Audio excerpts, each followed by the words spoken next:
Hola, ¿cómo están? Continuamos viendo suma de fuerzas. Y en este caso vamos a ver fuerzas con distinta dirección.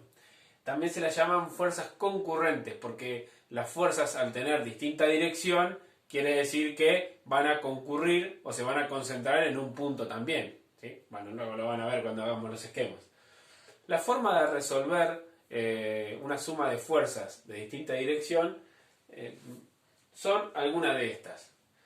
Lo podemos resolver gráficamente, es decir, haciendo un dibujo. Si uno es prolijo y hace el dibujo a escala, lo puede resolver haciendo un dibujo y sin hacer ninguna cuenta. Para ello podemos usar el método del paralelogramo, que se utiliza cuando tenemos que hacer una suma de dos fuerzas o dos vectores separadas un cierto ángulo. Podemos también utilizar el método poligonal, que es útil cuando tenemos que sumar muchos vectores y en ese caso los dos son un método gráfico.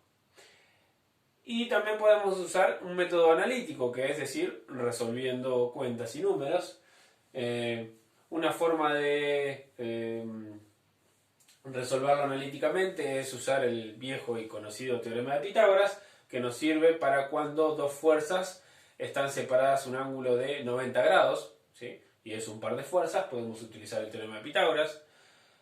Cuando el ángulo ya no es 90 grados, no podemos usar el teorema de Pitágoras, pero sí podemos utilizar la fórmula del teorema del coseno, ¿sí? Tanto Pitágoras y el teorema del coseno nos son útiles para cuando tenemos un par de fuerzas, es decir, si tenemos que hallar la resultante de sumar dos fuerzas separadas por un cierto ángulo, ¿no? Que tienen distinta dirección. Y después también lo podemos hacer utilizando trigonometría, el famoso SOHCAHTOA, de sacar las componentes, la componente X y la componente Y de cada vector, y bueno, mediante trigonometría es otra forma de resolverlo y es la más general y nos permite sumar mucha cantidad de fuerzas, ¿sí? Bueno, cualquiera de todos los métodos son válidos, hay que ver cuál aplicar en cada caso. Pero si yo soy prolijo dibujando, puedo usar un método gráfico. O si a lo mejor no soy tan prolijo dibujando y me llevo mejor con los números, puedo usar un método analítico. Vamos a tratar de resolver de todos para que vean cómo son. Bueno, lo primero que vamos a hacer es resolver un ejercicio con el método del paralelogramo. Aquí tenemos dos fuerzas que tienen distinta dirección, una apunta hacia allá y la otra apunta hacia allá, por lo tanto sus rectas de acción se cruzan en un punto y por eso se llaman concurrentes, fíjese que concurren en un punto. Y están separadas un cierto ángulo, en este caso 60 grados. Una tiene una fuerza de 30 newtons y la otra tiene una fuerza de 40 newtons. ¿Cómo la sumo y hallo su fuerza resultante? Bueno, lo que tengo que hacer es construir el paralelogramo. ¿Cómo se hace eso? Bueno, yo lo que tengo que hacer es medir una fuerza igual a esta, en este caso 40 newtons, ¿sí? Con la misma escala, dibujarla acá arriba, ¿no? Tiene que ser paralela a esta, ¿sí? Cuanto más perfecto yo haga mi dibujo, cuanto más prolijo lo haga, más exacto me va a dar el resultado, ¿sí? Y luego tengo que poner una igual a esta, a continuación de esta, ¿sí? De 30 newtons, y la tengo que poner acá. Y una vez que me quedó el paralelogramo bien, no me anda muy bien el fibrón, ahí va a ser línea de puntos, pero ahí está. Esta pongo una igual acá y una igual que esta la pongo acá. Y lo que hago es trazar lo que llamo el paralelogramo, ¿sí? Es como si fuese un rectángulo que yo le pegué un empujón y se torció, ¿no? Eso es un paralelogramo. Bueno, ahí ya construí el paralelogramo, ¿sí?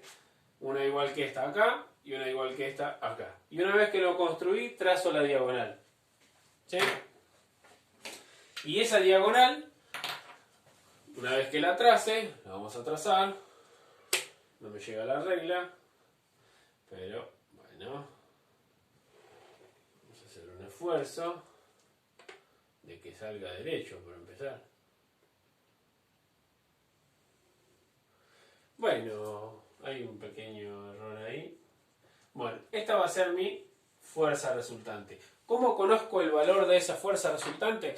Bueno, con la misma escala que construí la fuerza 1 y la fuerza 2, yo utilicé una escala en la cual 10 centímetros son 10 newton. Por lo tanto, con la misma escala mido la resultante, ¿sí? Y me va a decir los newtons que tengo, ¿sí? Por ejemplo, yo acá tengo 50 y acá tengo 10 más. Por lo tanto, mi fuerza resultante va a medir 60 newton. Porque la mido y mide 60 centímetros. Entonces, de acuerdo a mi escala, la fuerza resultante es de 60 newton, ¿sí? Y esa fuerza resultante es la suma de esas dos. O sea que, por ejemplo, si a un cuerpo se le aplican la fuerza 1 y la fuerza 2, ese cuerpo se va a comportar de manera tal de que si una sola fuerza de 60 newton se aplicara sobre él, ¿sí? Bueno, ese es el método del paralelogramo.